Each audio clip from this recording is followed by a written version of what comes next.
Good afternoon, everybody. We are just waiting for a few more of our panelists to join us here today, but we will be getting started with our information update meeting for today in just a couple of moments.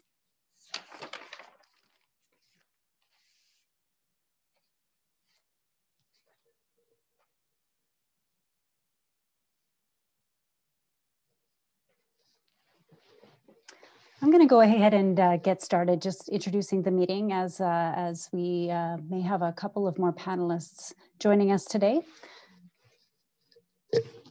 So first of all, I would just like to welcome everybody to the Thompson-Nicola Regional District's information update for Wednesday, July 14th. We'll be giving an update on the wildfire situation in the region today. The TNRD would like to acknowledge that we connect with many First Nation communities across our vast regional district, and today are located on the Tk'emlúps-te-Secwepemc territory. We're situated within the unceded ancestral lands of the Secwepemc Nation, and the TNRD appreciates the partnership that we have and respect the territory and land on which we gather here today. So today we're going to have presenters from BC Wildfire Emergency Management BC, I believe, will also be joining us, and the RCMP will also be in attendance as a presenter, and I will be providing an update on behalf of the Thompson-Nicola Regional District to give an overview of the wildfire situation here in the region. So I see that we do have a few of our presenters from BC Wildfire Service here with us. So I'm going to ask if we can start with a bit of an update from some of our information personnel from BC Wildfire Service, and appreciate the time that they're giving us today to talk about some of this. And they may need to depart shortly after they provide their update so they can get back to responding to all of the activity that's happening throughout the area. So I'm going to just pass it over to BC Wildfire Service if you'd like to go ahead and provide us with an update. Hi, thanks for having us today. My name is Madison Smith and I'm a Fire Information Officer at the Kamloops Fire Center with BC Wildfire Service. Yes, as you said, we are super busy today, so we are going to do a quick update and get back to operations. Today, I'll be giving an update. I'll start with the McKay Creek wildfire, as their information officer on site is busy doing other things right now. So I'm providing an update on their behalf. So the McKay Creek wildfire K71030 is currently estimated at 24,443,000 hectares and is still classified as out of control. Yesterday, there were 123 personnel, 4 helicopters, and 18 pieces of heavy equipment, and that is still the same as today. There's been minimal fire behavior on the fire, observed on the fire, and because of that, there's been limited growth as well. There was a thermal scan done of the fire last night, which will help us better prioritize our operations and suppression on the fire and to see where the fire is still actively burning around the perimeter. I think that's all I have for that one. Oh, there is an area restriction in place on that fire. There is a map that can be found on our BC Wildfires of Note page. There's a map uploaded there for the area restrictions in that area. I'll now move on to the Durand Lake wildfire, which is K21232. That one is doing really well the last few days. It's estimated at 277 hectares in size and is still classified as out of control.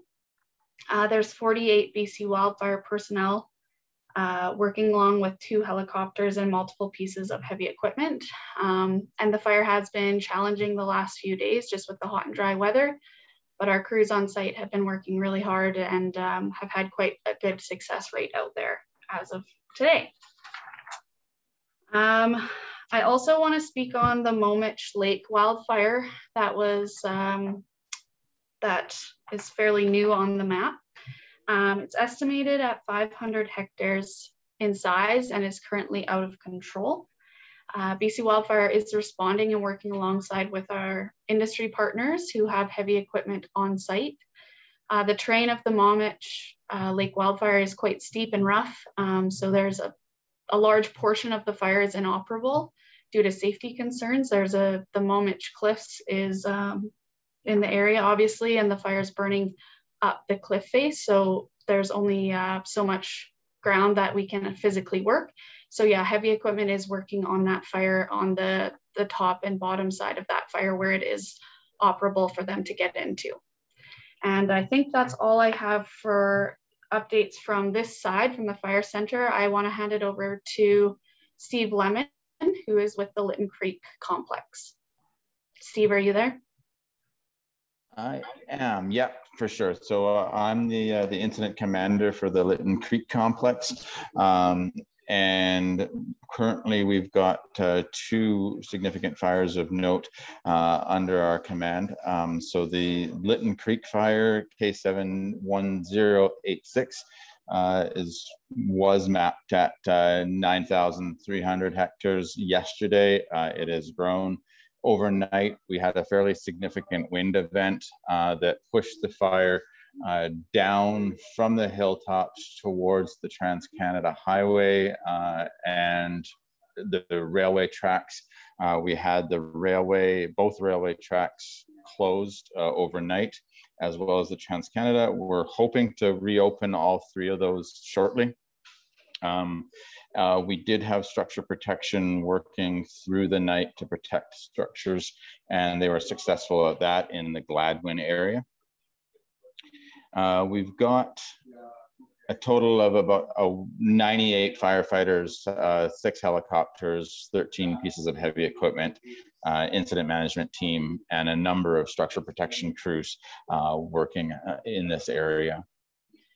The other one that I wanted to mention was the Tremont Creek fire. Is relatively new. This is now estimated at about 780 hectares. This is in the Ashkoff area, currently out of control.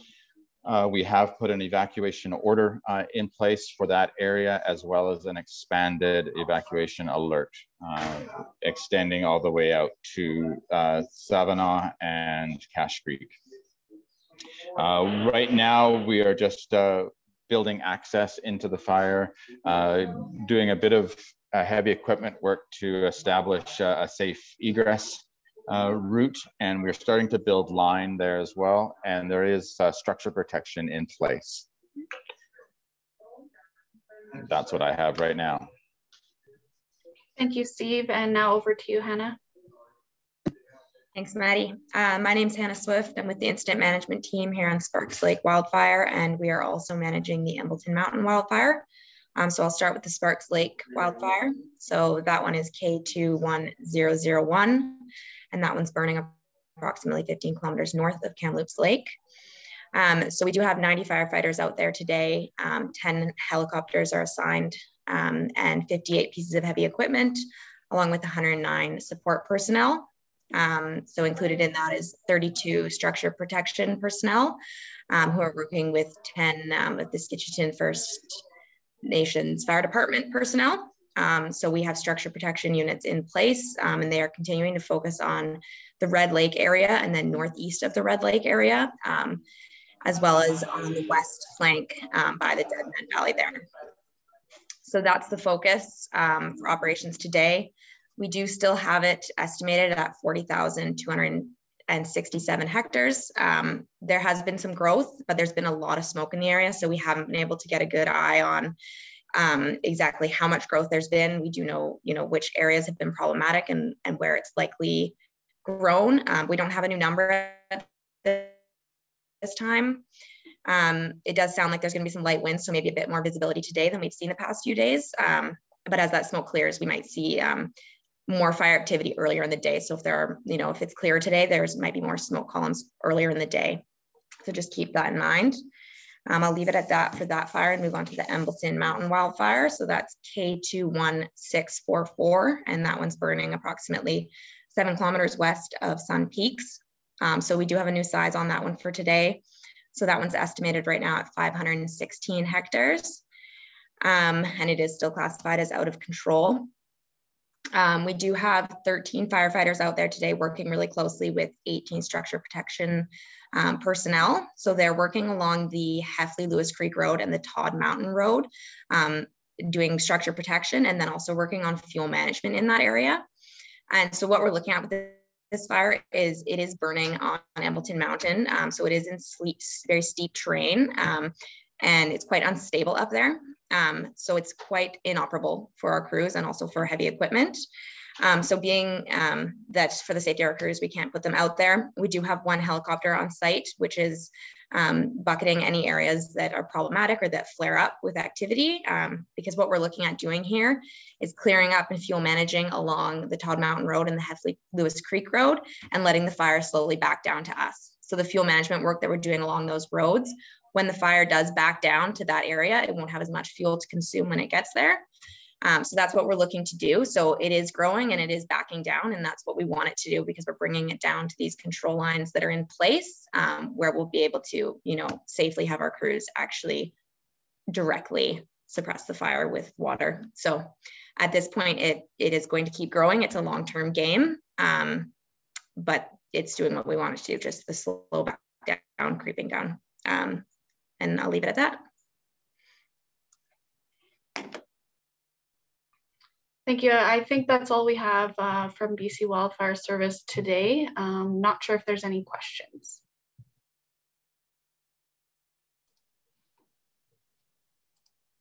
We do have just a question from the attendees. If I could maybe pass that through while we still have BC Wildfire on the line. Oh, maybe they just, I have a hand up from Christopher Folds. Christopher, I'm just going to allow you to speak so you can ask BC Wildfire question, your question now. Hi, can you hear me? Thank you. Yes, Christopher, we can hear you. Okay, good. I just, on the Sparks Lake fire, the last we heard with respect to coming toward the Kamloops area, it was burning a bit southeast toward, and there was evacuation orders as east as Frederick across from Tobiano, which is about 20 kilometers from the Kamloops airport. Is there any information on that flank of the fire and its status now? Yeah, so again, that area, we do have lots of heavy equipment working on control lines in that area. Obviously at this point, property or life is our #1 priority. And so those are in place as a precautionary measure. And we are working on those containment lines in that area. And we have seen the southeast flank has been the most active area, that's why we have the majority of our personnel in that area, patrolling and making sure that our control lines that are in place are still holding, as well as pushing in additional ones. And in that southeast area along the Saxton Forest Service Road, we are prepping to do a planned ignition at some point.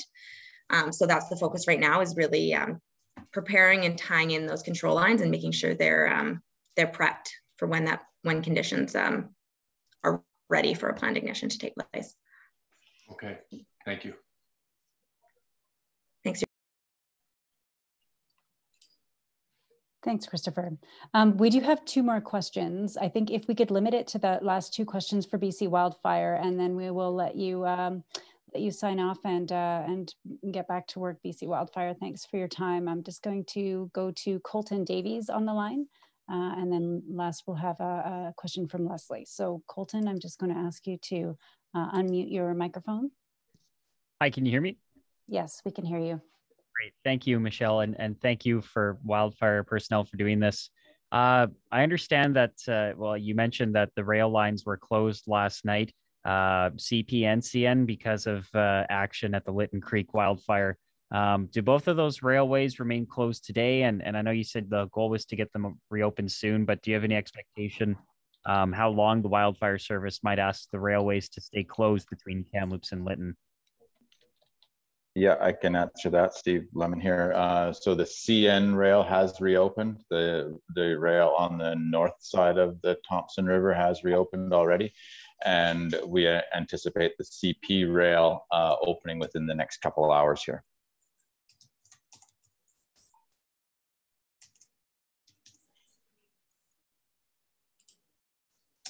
Great, thanks. Thanks, Colton. Okay, last we will be speaking with Leslie. So I'm just going to ask you to please unmute your microphone and ask your question to BC Wildfire.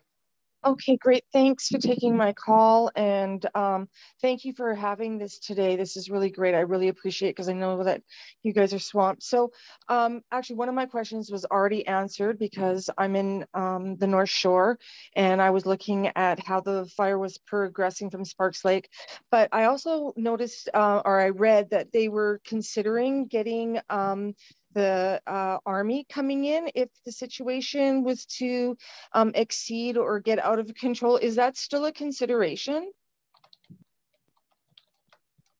I might have just been gossiped like through the mail or through the reporting, but it just kind of struck me like if it's that out of control that they would actually turn to actually getting support from Canadian Army. Is that correct or no? Yeah, so I can speak on this, and Hannah, if I miss anything, you can add. Yeah, the military is present here and are here assisting. They have multiple aircraft here in Kamloops, able to assist where needed throughout, I believe, the province and obviously the Kamloops Fire Center as well. And I do believe they've been doing some stuff on Sparks Lake, and I'll let Hannah finish off the rest of this. Thanks, Maddie. As far as I know, I'm not aware of them being on Sparks Lake, but there could be some of the aircraft that we're using could be provided by the military. If they're here, that would make sense because Kamloops is so close. But I can follow up with you at a different time, Leslie, to confirm whether or not they're actually on Sparks Lake or not. Okay, great. I mean, I didn't realize that they were actually already involved. And when I read it, I just kind of, like, oh, wow, the Army's available. But yeah, I'm just watching it really closely because I went outside today. Actually, I've got everything shut down and the smoke is still coming into my house. So that's quite alarming. Thank you for your question. Yeah, they did assist in 2018, so it's not out of the question. So it's not just gossip. So thanks for bringing that up. You bet. Thank you. Thanks, Leslie. And thanks very much, BC Wildfire. I think that we will continue on with our updates. So we really appreciate your time and joining us here today to answer all of the questions and to provide us with an update. Thanks for having us. Yeah, thank you. Take care. Next, we have RCMP also on the line with us here, and they're going to provide a bit of an update on some of the road closures and safety and security in some of our areas. So just going to pass it over to our attendant from RCMP today, our panelist. Good afternoon. Can you hear me? It's Dawn Roberts. I'm with the BC RCMP. Hi, Dawn. Yes, thanks. We can hear you great. Great. Thank you for the opportunity to join today. I can give some assurances right now that we do have significant resources from the RCMP that are working extremely closely with the TNRD and BC Wildfire Service in order to adjust and adapt to any evacuation alerts or orders. So we have additional personnel that's in addition to the regular RCMP officers that are particularly working in the areas such as Kamloops or right now in Lytton or Lillooet. And those officers are there to support and assist should we need to do any evacuation alerts, and are also there to work with road closures and evacuation orders should they be in place. We have had to remain flexible and adapt. Last night, we continued to be supportive with regards to the road closures as a result of the flare-up that we saw in the Lytton area. So those members are there, the roads are closed, and we do thank the public for their patience as we, of course, ensure that if an evac order is in place or a road needs to be closed, that it's done so in order to primarily usually support the wildfire service and their efforts that they have to take, but also because the area is just unsafe. So those have been going very well, and we will adjust, sort of expand or reduce as necessary. And And in addition to those resources that are in place right now in support of any alerts or orders, we also continue to provide policing services to the area surrounding the village of Lytton and of course our Indigenous communities nearby. And that is being done through the Lillooet RCMP and the additional resources we have in place. We've also added some additional First Nations policing officers that have been doing an exceptional job and making sure that those community visits and any on the ground needs are met. I did want to take this opportunity because the last time we were here, I think it was Superintendent Ray Carfentan who was able to address the public. We promised that we'd be providing an update with regards to the investigation into the Lytton fire. So we did provide that update on Monday and just some highlights, just in case you weren't able to make a note of those. So we do have a number of investigations, not just led by the RCMP, that are underway with regards to the cause of that fire. There's multiple agencies involved, and we're looking at a number of things. We're looking at everything from cause and origin of the fire, assessing the possibility of criminality, and then any compliance or regulatory requirements that may come out of it. The RCMP and the BC Wildfire Service were able to do an extensive search of 2 primary areas as it relates directly to the Lytton fire, and that has to do with a 1K radius around around Lytton, and a 2K area radius close to Boston Bar. So physical and digital evidence was gathered with the experts on scene, and we've been able to recover that evidence, and we'll be going through a significant analysis. We've also spoken to several witnesses and gathered some video evidence as well, and so that has allowed the investigations to move forward quite quickly. One of the things that we would like to note, in case anyone is evacuated and hasn't spoken to us yet, we are focusing on an area at the end of River Road in the village of Lytton. There's a parking lot and a park there, as well as there's access to the footbridge. And of course, there's a rail bridge there as well. So we're looking to speak to anyone that we know that there were individuals, vehicles, and we do know that even a freight train went by around 4:30.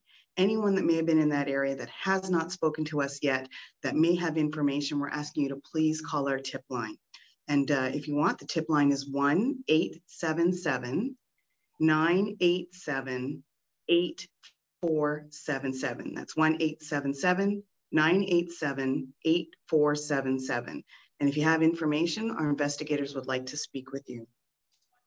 The other thing I can say is that the Transportation Safety Board has confirmed that they're also conducting a safety investigation into the freight train as well. We have no additional words of any kind of fatalities with regards to the fires. And we are also, even with the additional alerts and evacs that are going on within the TNRD area, we have no information right now of anyone that may be missing or unaccounted for. But as always, if someone is a loved one that you can't get a hold of, things are very hectic right now, particularly with orders, please ensure that you do contact the RCMP. We have investigators standing by, and we've been successful to date in locating everyone safely, and we stand ready should it be necessary again.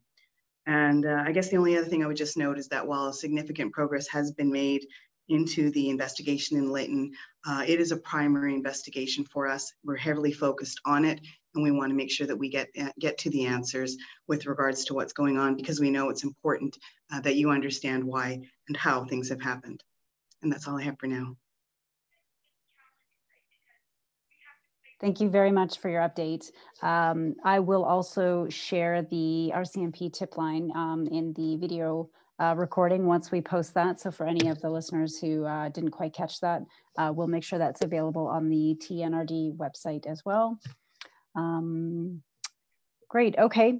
Thank you very much for your update. I don't think we have any questions from the public for you. So I'm going to continue on and provide an update from the Thompson-Nicola Regional District next.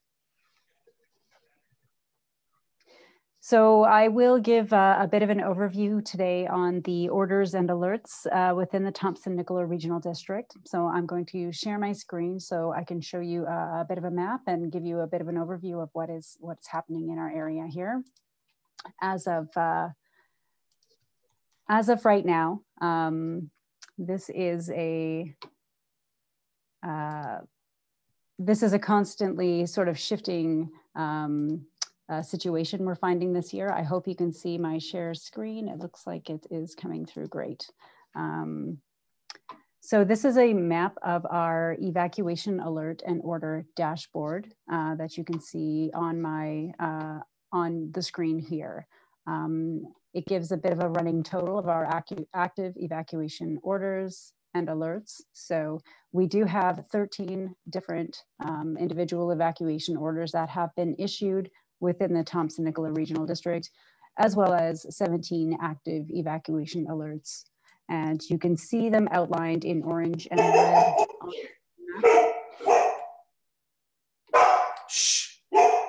Sorry, I'm just going to have to mute. There we go. Sorry about that. Just a little background noise from one of our call-ins.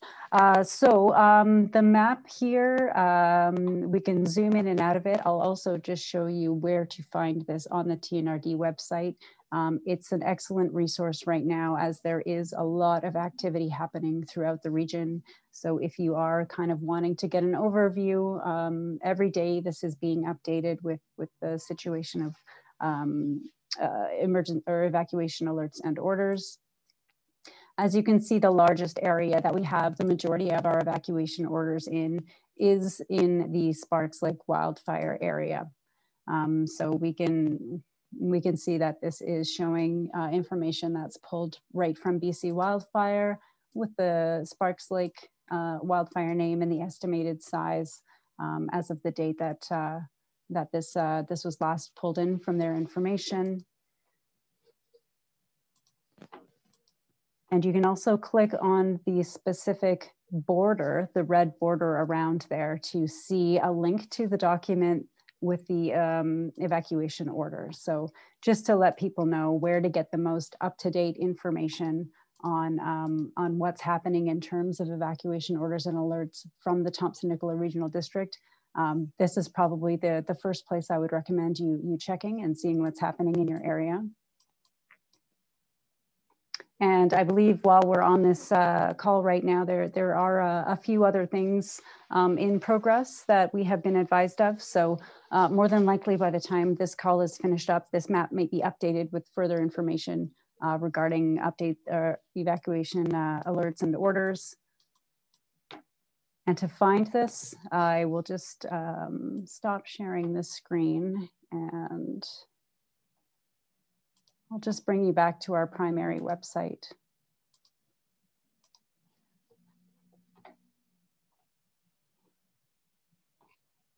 So the Thompson-Nicola Regional District website is tnrd.ca.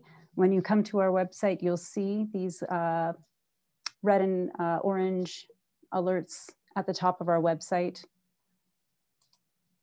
And if you click on them, you'll see all of the information that you're looking for in terms of that. You'll also see a button for the evacuation status dashboard, and that is what I was just sharing with you to show you the overview of what's happening in the area.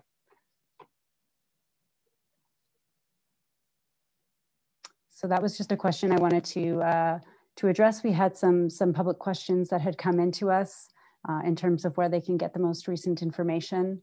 One other piece of information I would like to share with all callers on today's update is some people are also wondering which electoral area they might live in within the TNRD. That's a very good question. And I'd like to just share with you another map that we have available on our website that could be helpful for you to figure out which electoral area you're in. So if you're seeing the way that we're issuing an evacuation alert or order, it's generally categorized by electoral area. And if you're wondering where you live within the TNRD, I'd like to share with you one other resource that we have available. And again, that's on our main website. I'll just go back to our homepage. And if you go to our services, you'll see a maps and data link that will bring you to this page. And we have an interactive map called My Region View. And if you launch that, that will bring you to a interactive map where you'll see the entire Thompson-Nicola Regional District outlined. It also has the electoral area letters within all of the different shades within the regional district boundaries. And then you can also search for your own address. So I won't actually go in and type in an address for somebody in the area, in the region, But I did want to share that. That was one of the public questions that we had that had come in advance of this meeting, as it can be, some people, you might not be certain, or you might live very close to one electoral area or another. So this is probably a great way for you to kind of help get some information on where you're living and what areas around you might be impacted by some of the wildfires, evacuation orders, and alerts. So that's basically, we've got quite a number of wildfires right within our regional district. And of course, the Sparks Lake wildfire is the largest one in our region. And I believe the largest one as of the last update with BC Wildfire within BC right now. So that is where we're keeping a very close eye on. But, you know, in addition to that, we have about 10 other wildfires within the regional district that are having an impact on evacuation alerts and orders. We do have quite a lot of information. It's constantly changing and shifting. A few things we'd like to just advise people on in terms of safety. If you're still looking for any friends or family that might have been evacuated and you haven't been able to locate them or contact them or get any information that they had registered for emergency social services, please contact the RCMP so that they can attempt to locate them for you. We also have our Emergency Operations Center here activated within Kamloops. We're here morning, afternoons, evenings. We're available for extended hours right now as we are responding to the ongoing situation with wildfires. So our information to contact us is available on our website and all of our social media updates with the alerts and orders we're putting out. We're currently here till at least 8 p.m., but more than likely we're here a little bit later than that. So if you do have any questions, if something comes up, please feel free to contact us at the Emergency Operations Center. You can also send us direct messages on our Facebook page, if that's the best way for you to get a hold of us. We're actively monitoring all of our channels for questions and people who might need to be reaching out to us in any way that they can right now. Another reminder that I'd like to just give everybody on this call is the Thompson-Nicola Regional District Emergency Alert Notification System. That is our service called Voyant Alert that you may have heard of. It is the service that the regional district has adopted to send these alerts and orders directly to people who have registered to receive them. So you can be getting, instead of you needing to come to our website or monitor our social media, if you prefer, you can get this information sent directly to you if you are getting an evacuation alert or order for your home or for another area that you would like to keep an eye on within the regional district. You can basically identify a postal code that you'd like to receive notifications for, and we will send that right to you on your mobile device via the app, via an SMS text message, by email, or even to your home phone. So it's just another way for our residents to be able to get the information from us as soon as we have it available. And you can visit our website or Facebook page to see a prominent information on how and where to sign up. It's completely up to you if you'd like to register to receive that from us. So I would very much encourage you, especially during this time with such an early wildfire season that's very active, to register. It might help give you some peace of mind to know that you'll be getting that right in the way you would like to receive it from us.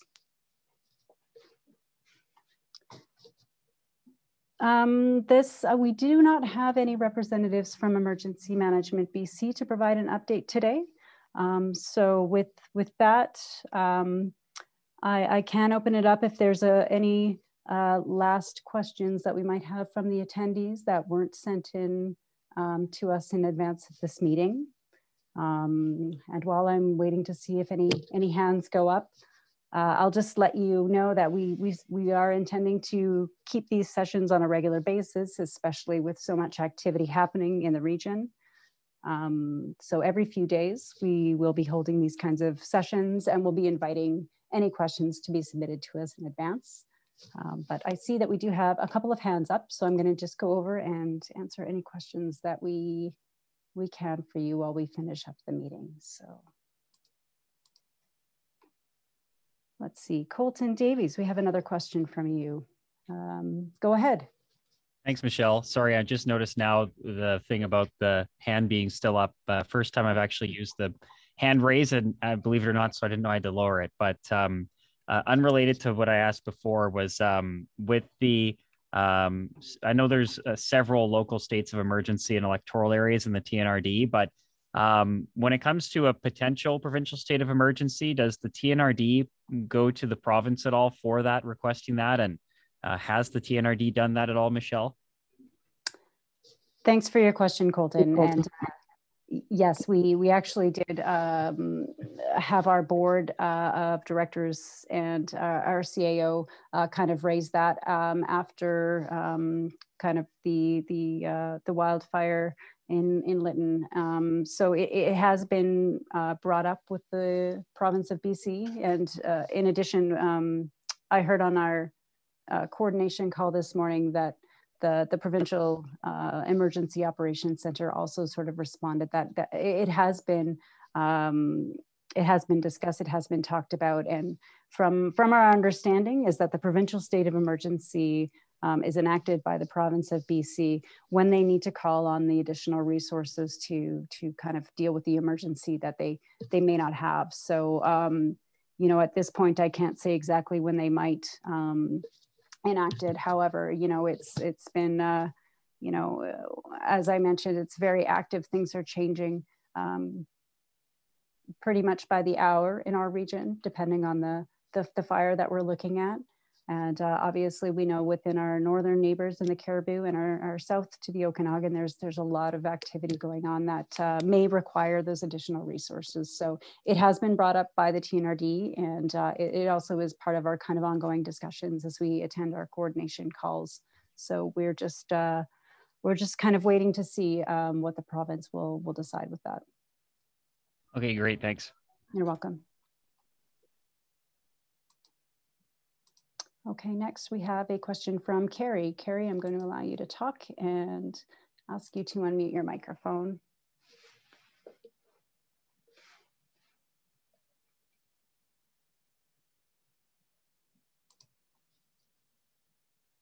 Carrie, are you there and able to unmute your microphone for a question?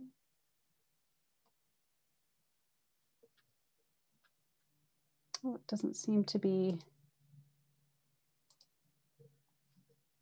We don't seem to be able to unmute. I do have a question from Leslie as well. So Carrie, I'm going to come back to you. I'm just going to go to Leslie and see if we can get Leslie to unmute to ask your question. Hi, so Hi, I'm actually trying to download that app you're talking about getting registered. So is it this Voyant alert that you're talking about? That is correct, yes. Okay, good. As long as I'm in the right place because I'm computer illiterate. That's good. That's all I had to ask. Okay, great. Thanks for your question, Leslie. All right. Yeah. Okay, I'm going to see if we can go back to Carrie, and then I do have a couple of additional questions. So let's see if we can have Carrie back, and I'm going to ask you to unmute another time, Carrie, and see if we can get your question through. Otherwise, I do have a couple of more hands up that we can go over to.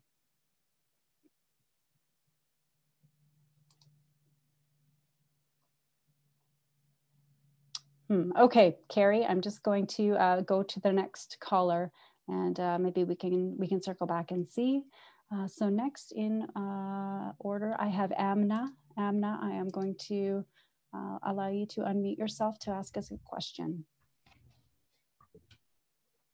Hi, my question was just that on one of the local newspapers, it was reported that the city has a plan in case the fire reaches close to the city borders. I was wondering if the public can have any information on what exactly that plan is, or if there is any thoughts around maybe releasing some sort of information just for, just for comfort's sake, because I think when people know a little bit more details around what's going on, it helps them feel a little more comforted and prepared. Thanks for your question, Amna. So was that regarding City of Kamloops emergency plan? Yeah, just Okay. there was a Castanet article referring to there being, it was really vague. It was just referring to a plan in case the fire reaches much more closer to the city limits. Great. Okay. Thank you for clarifying. I just wanted to confirm as in the Thompson-Nicola Regional District and City of Kamloops, where, we're close partners in emergency response and services and things like that. But the city does have its own emergency management plan, and the Thompson-Nicola Regional District as well has its own emergency management plan and emergency operations center. So I can certainly follow up and see if we can't connect with the City of Kamloops and find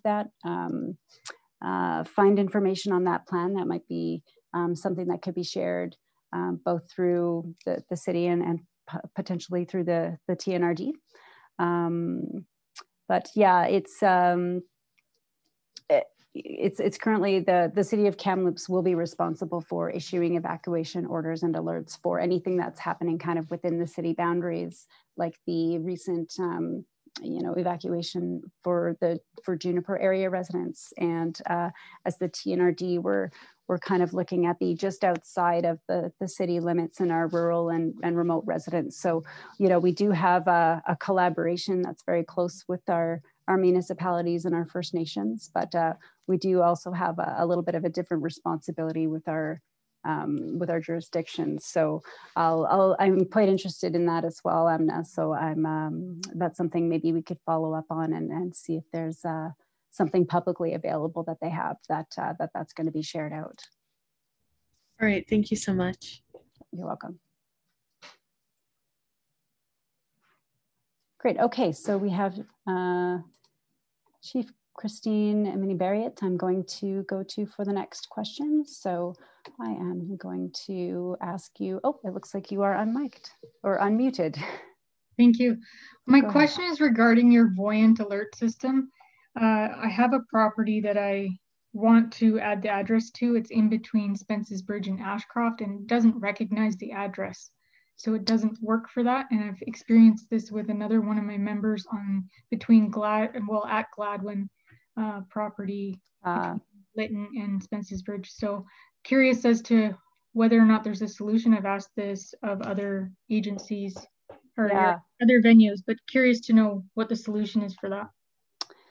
Yeah, that's a good question. And I have heard that because some address points don't kind of seem to pull in a couple of different applications that we've used, kind of depending on where they're located. And with the Voyant Alert app, usually it's a postal code, but sometimes our remote and rural residents, or depending on where you're located, don't even have a postal code, and some don't even have a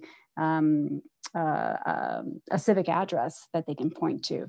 So I wouldn't mind following up with you on that as well. I believe there is a way you can drop a pin in the area that's very, very close to what would be the address point that you're trying to put in, but it's not accepting. So I think that's kind of the workaround for those addresses that might not be coming up as they're entered. But I wouldn't mind maybe just following up with you or adding something to our FAQ on the TNRD website about that, because it's something I have heard both with that application and another one that we had been using in the area, where depending on where people were trying to access an address point, it just wasn't able to pull from the database that application is using.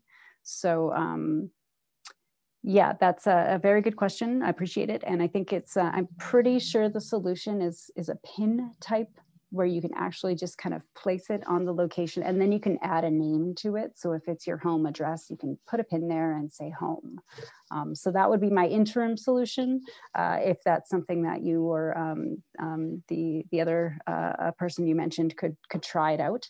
And it's something we'll try out on our end as well. And then maybe we can add a section on our Voyant Alert page that's on the website, because yeah, I'm sure we'll have more questions as more and more people are starting to use the system during this kind of emergency wildfire season. We're seeing quite a lot of people within those areas that are, you know, kind of out in the remote and rural places that will probably be looking for that same detail. So thank you for your question.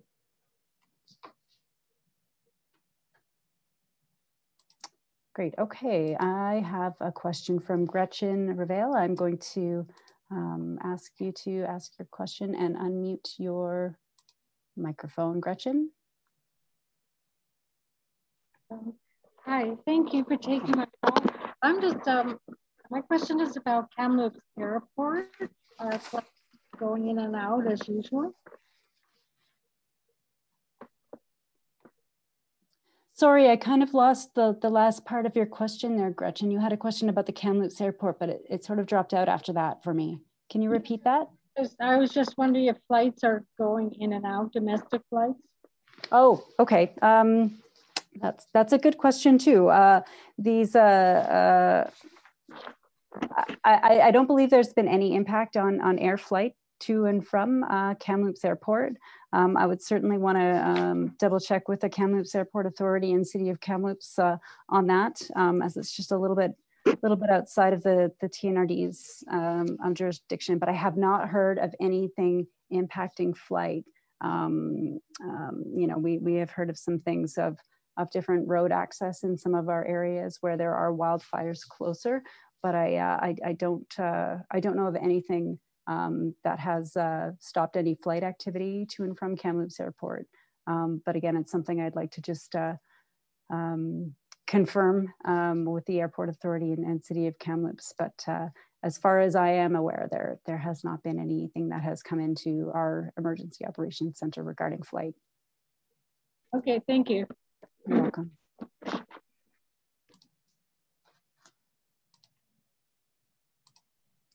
Okay, it looks like we might have one remaining question, and I'm going to go to Greg Nichols next before we finish up the call today. So Greg, I'm going to allow you to talk and ask you to unmute your microphone. Yes, good afternoon. It's Greg here from Sundance Guest Ranch in Ashcroft. Just on the Tremont Creek fire, I'm sorry I'm late to this conversation here, so the questions may have already been asked. What's the current status of material and men fighting the Tremont Creek fire? And what is the current hours allowable for aircraft crew? Just a moment, I'm just going to mute another caller in the background, Greg. Okay, sorry about that. Thanks. Yeah, thanks for your question, Greg. I think that we did have BC Wildfire on the line with us earlier. They are no longer on the phone. So I'm just with the Thompson-Nicola Regional District Emergency Operations Center, and I don't know the exact answer to the specific questions on that, but I could certainly follow up and maybe reconnect with you and get some detail back from BC Wildfire. If yeah, I'm gonna I'll send you a little message here to see if there's a way that we can follow up with you and get you some detail on that. I have another question if that's possible. Sure. Yeah. I was looking at your evac alert on the TNRD website that we got here at the ranch, and on the map, if you noticed, I actually had a question from Harold Frost, one of the local First Nations, one of our neighbors, and it seems like the reserve was not included in the alert. Now I don't know if that was just an anomaly, or is that something that's looked after separately by the TNRD, or is that something that the First Nations have to be involved with, or something? I'm not too sure. Yeah, I can certainly speak to that. So that's a very good question. So basically, the emergency management system that is in place within the province of BC is that each of the local government is the authority for issuing evacuation alerts and evacuation orders. So that means that your local government, whether it be City of Kamloops or whether it be Skitcheson Indian Band or whether it be Thompson-Nicola Regional District, is going to be the one who has the authority and jurisdiction to issue an alert or an order for the people who are living within that jurisdiction. So to kind of answer the question is that our First Nations, all of them that are within the Thompson-Nicola Regional District, they are responsible and they are the authority to issue the orders and alerts, not the Thompson-Nicola Regional District, even though they are kind of within the region. Same with our municipalities. So Ashcroft, Kamloops, Merritt, Sun Peaks Resort Municipality will all have their own emergency operations center and response should there be an emergency within the boundaries of their municipality or their First Nation. Yeah, it seems a shame that because it's only a small band, the Oregon Jack Indian Band. I think there's only like 15 members here on the outskirts of our ranch here. Yeah, and it just seems why I don't understand why they just can't be included in the overall picture, because you know I had people phoning me saying, well, we got one but you didn't, what's going on, sort of thing. So yeah, I guess I did tell him at some point it may be something to bring up at a national meeting or even a provincial meeting as far as they're concerned, to sort of include them in the overall picture. Yeah, it's you know, especially this season with wildfires, we're seeing a lot of them impacting, you know, every area. So our rural and residential, which is within our mapping database, plus our very small and larger First Nations communities, plus our municipalities. So, you know, it can be confusing because there's some very, very close boundaries in some of our communities where you have a neighbor who might be on First Nations land, but you might live in an area that's a municipality. So it's kind of the emergency management program for BC. We all you know, we all kind of have our responsibilities in terms of response. But I do understand the, you know, the smaller ones, or they you know, the maps that we provide will only show what's in our mapping system, right? So it's just something, I think it's a difficult thing for some people to kind of understand when they're looking at it, and it's, he was an older gentleman too, so you know, we've been pretty close friends for, you know, because we're actually surrounded by this native band, and so we try and help them out as much as we can, and vice versa. So yeah, I just had a question and I thought I'd pass it on during the program here. But yeah, I got your message about typing it back to you, and I'll do that after the meeting. But thanks very much. Perfect. I appreciate it, Greg. And yeah, thanks so much for that question. It's an important one. I think we'll be continuing to have these kinds of conversations certainly throughout this wildfire season with all of our local, you know, our First Nations, our municipalities, and yeah, it's a big topic that I think we'll make some improvements over time. So. All right. Thank you very much. Okay. Thanks, Greg. All right, we have a couple more questions. Let's see in order. I have Jenny next. So I am going to go to Jenny and allow you to talk and ask you if you could please unmute your microphone. Hi, I have two questions. So I'm one of the evacuees from the Embleton Mountain, and I was talking to someone from Mac Park, and they were saying that the order has been extended until July 29th. I just want to know, how is that determined? So that might have been in terms of, so the Mac Park, in terms of, that was the emergency reception center. That's correct. Somebody there you were speaking with? Okay. Yeah, so I think that's a good question. So when somebody is evacuated and registers with Emergency Social Services, I believe they give evacuees a 14-day I guess it's like a valid for 14 days emergency services. And it's not determined by the fire or the date or anything. I think it's a blanket 14-day, and I believe it can be extended as obviously different, different situations for different people will apply.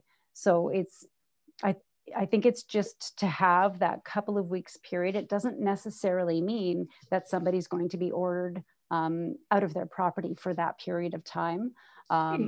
Or longer or shorter. It's just kind of there so that it's a period of time if there is an extended amount of time, so that you don't have to be maybe following up with them in a week if you're still finding yourself displaced, or that they don't need to be kind of extending it. So it's I believe it's just less administration work. Less administration work, I think, is the simple answer, so that it's in place for that period. However, it doesn't necessarily mean, oh, we know that you're going to be, out of your home for this long or anything like that, because obviously that's going to be very dependent, and it's going to be really different depending on the situations for people right now. So that's kind of the short answer is less administrative, less paperwork, I guess, but it's not determined by anything specific to the wildfire or to where you live when you were evacuated. Okay, and I understand that you might not be able to answer this question, but I saw with our Embleton fire that they have gone from 3 helicopters to 1 helicopters. Are they focusing more on groundwork, or is that a question that you can answer? No, not specifically. That's definitely a BC wildfire specific question. I don't think they did address that when we had them on earlier. But they, any of the kind of response and the personnel and the resources that they're putting onto these fires right now, I can't really speak to, but it's certainly something we could talk about. We'll have another one of these in a couple of days, but I could even maybe pass that along to the information officer with BC Wildfire for the Embleton. It was Embleton Mountain Wildfire. Yeah, that's correct. I'm just finding that there's no, I understand that winds shift and temperatures shift, and there's just no plan that we're getting communicated. Yeah, okay. So I can certainly maybe pass that along to the Embleton Mountain Wildfire, BC Wildfire personnel who might be able to kind of answer that. Maybe I'll do the same as I did with Greg. Who had a follow-up question, and maybe I could get back to you if I can find that information out. That would be great. Thank you. Okay, I'm going to send you a little message here in the chat window to see if I can get any contact info for you after the meeting. Okay. Perfect. Thanks, Jenny. Okay. I think that looked like the last question from our attendees. If anybody has any last questions for me on behalf of the Thompson-Nicola Regional District, I'm happy to answer them.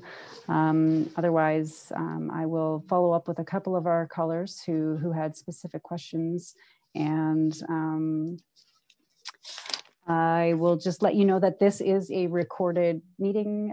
We do record these as we hold them every few days throughout this situation with wildfires this year. So you can find the recording on our website. We've got a page on our website which should be fairly easy for you to navigate to. It's called Wildfires 2021. And all of our information meeting recordings will be put there on the website. You can also find them, or when we publish them, you can also find a post on our Facebook page, Twitter page, and our YouTube channel is where all of these meeting recordings are going to go. So if there was anybody that you know who wasn't able to attend and would like to watch it, or you had anything you wanted to go back to that BC Wildfire might have commented on earlier in the meeting and you weren't able to be there for it, or the RCMP also provided an update earlier, you could view the recording of this at a later time. Anytime it'll be on our website. And finally, we'll just be continuing to update the TNRD website with everything as it's happening. So please be having a look there. Please contact us if you have any questions, if you have any concerns, and we can certainly answer them or point you in the right direction. If you're unsure of something that you've seen published in an article or on social media or anything like that pertaining to any of these evacuation orders and alerts within the regional district, we're happy to answer your questions, talk you through anything that you might need to know. If you are on evacuation alert, if you have been evacuated from your residence, please contact us, and we'll take you through the next steps of what needs to happen. And yes, I think that does it for our information meeting for today. So thank you very, very much for joining us. We're always happy to answer questions, and in advance of the next meeting there's a form where you can also submit your questions. If there is anything you kind of think of and you'd like to get an update from us directly this way next time, you can also put your questions to us in advance, and we'll try to answer them during this call. So with that, I'm just going to end our call for today, and thank you very much for attending, and stay safe. Thank you.